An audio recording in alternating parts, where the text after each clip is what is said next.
Hello అండి, అందరూ ఎలా ఉన్నారు? Welcome back to my channel మొన్న పింకీ బ్లాగ్స్. బిలేటెడ్గా అందరికీ వినాయక చవితి శుభాకాంక్షలు అండి. ఈ ఇయర్ మా వినాయక చవితి ఎలా చేసుకున్నాం అన్నది బ్లాగ్లో చూస్తారు. సో మొన్న నేను అయితే విగ్రహం తీసుకుందామని బ్యారక్స్కి వెళ్ళాము. మొన్న ప్రీవియస్గా ఇక్కడ ఒకటి చూశాను, అదే తీసుకుందామని చెప్పాడని అది చూడడానికి వచ్చాము. నాకైతే బాల్ గణేష్ నచ్చింది. సో ఫైనలీ ఇద్దరం ఒకదాని మీద స్టిక్ అయ్యి మాకు నచ్చిన క్యూట్ వినాయకుడిని అయితే ఇంటికి తెచ్చుకున్నాం. సో మార్కెట్ కూడా వెళ్ళాం, కానీ మాకు వీడియో అయితే షూట్ చేయడానికి కూడా టైం దొరకలేదు, అంత క్రౌడ్గా ఉంది. సో నెక్స్ట్ డే మార్నింగ్ అయితే మొన్న ఫ్రెష్ అయ్యి నేను లేచేసరికి డెకార్ అనేది స్టార్ట్ చేసేసాడు.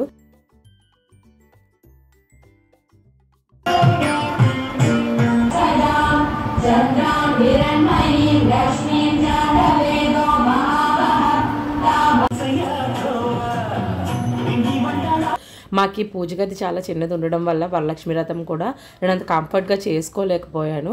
సో మేము ఫిక్స్ అయ్యామంటే మా ఫ్రిడ్జ్ అన్నది జరిపేసి ఆ ప్లేస్లో హాల్లో డెకార్ అయితే చేసాము.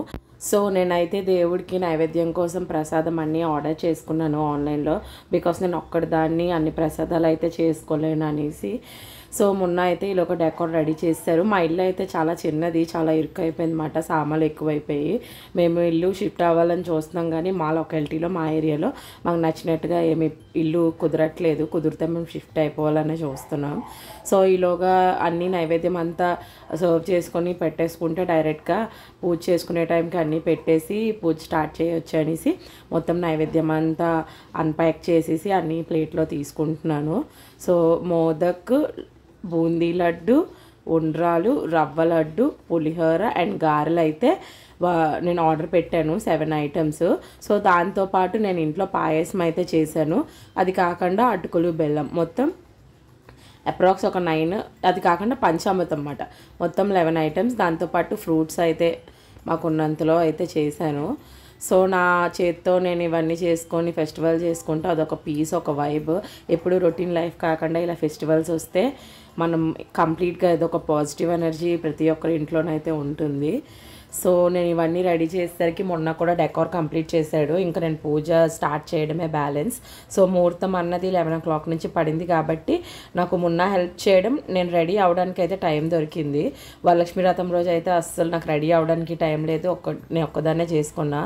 సో ఫస్ట్ పూజ గదిలో అయితే దీపం వెలిగించేసి నెక్స్ట్ నేను వినాయకుడి మండపం దగ్గరికి వెళ్ళి కూర్చొని నాకు పీస్ఫుల్గా అన్ని కంఫర్ట్గా అన్నీ దగ్గర పెట్టుకొని పూజ అయితే స్టార్ట్ చేశాను.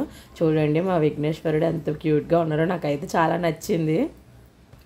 ఈవినింగ్ నిమజ్జనం టైంకి అయితే నాకు అస్సలు మనసు ఒప్పలేదు, ఉంచుకోవాలి ఒక 2-3 days అనిపించింది. కానీ తెలుసు కదా మా హాల్ అయితే చిన్నది, పైగా నాన్ వెజ్ అవి ఉండకూడదు, పక్కన స్టవ్ ఉంది కదా, కిచెన్ ఉంది.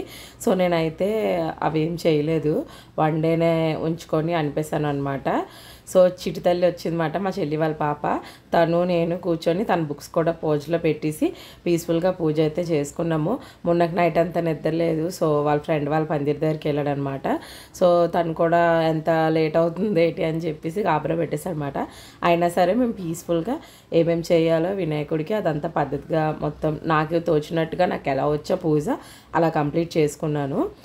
సో ఫైనలీ పూజ అంతా కంప్లీట్ అయిన తర్వాత నైవేద్యం అన్నీ పెట్టేసి పీస్ఫుల్గా దండం అది పెట్టుకున్నాం అనమాట. గణపతికి మొత్తం పువ్వులు బొట్లు పెట్టి డెకార్ చేసి పూజ స్టార్ట్ చేసేసరికి 12:30 అయ్యింది.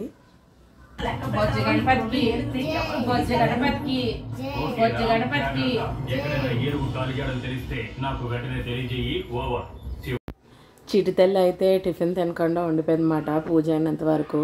సో వాళ్ళ డాడీ వచ్చి దగ్గర పెట్టేసి వెళ్ళిపోయారు. వాళ్ళ ఇంట్లో పూజ అయ్యాకే మా ఇంటికి వచ్చింది. వినాయకుడు, చిన్న వినాయకుడు ఇచ్చారు, ఫుడ్ ఆర్డర్ పెట్టింది, దాంతోపాటు దానికి కూడా అక్కడ పెట్టేసి రెండింటికి కలిపి పూజ చేశాను. సో దేవుడికి ఇష్టమైన పువ్వులన్నీ పెట్టాను పీస్ఫుల్గా. మా అత్త ఏం పువ్వులు అవసరం పడుతుందో అవన్నీ మా అత్త మార్కెట్కి వెళ్ళినప్పుడు తీసుకొచ్చి ఇచ్చేసింది. నాకు దానివల్ల కొంచెం పని అయితే తగ్గింది. దాంతోపాటు నైవేద్యాలన్నీ పెట్టి దీపం పెట్టి పూజ అయితే స్టార్ట్ చేశాను. వ్రతం బుక్ కథ అయితే చదివాను. చిటితల్లి అయితే ఆకలితో ఉండి చాలా చాలా యాక్టివ్గా ఉంది, కానీ ఎంత బేగ అయిపోద్దా అన్నట్టుందనమాట. సో ఈ వరలక్ష్మి వ్రతం కొంచెము టైం సెట్ అవ్వక ఒక్కదాన్ని చేసుకోవడం కొంచెం గాబరాలో జరిగిపోయింది. ఈసారి అలా రిపీట్ అవ్వకుండా నీట్గా చేసుకుందామని ఫిక్స్ అయ్యాను. వినాయక చవితి అయితే నాకు చిన్నప్పటి నుంచి చాలా స్పెషల్ అనమాట. మేము బుక్స్ అన్నీ పూజలో పెడితే మా మావయ్య గారు మొత్తం పూజ చేసి కథ చదివి అన్నీ వినిపించేవారు.